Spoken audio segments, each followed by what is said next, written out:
শালার দুপুরে খাওয়ার সময় হয়ে গেছে, কাম করতে করতে জীবনটা শেষ, খাওয়ার সময়ই পাইতেছি না। ছোট একটা ভাই আছে, কাম করবেরই চায় না, টোটো কোম্পানির মতন ঘুরবো, আর জান তো বড় ভাই আছেই, বড় ভাই তো কাম করবে না, সব বোঝা যদি আমার গার পর দেওয়া যায়।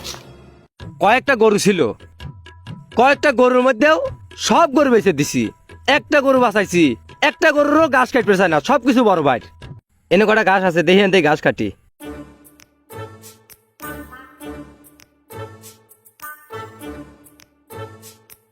বন্ধু যখন বউ নইয়া আমার বাড়ির সামনে দিয়া রঙ্গ কইরা হাইটে যায়, ফাইটে যায়, ও বুকটা ফাইটে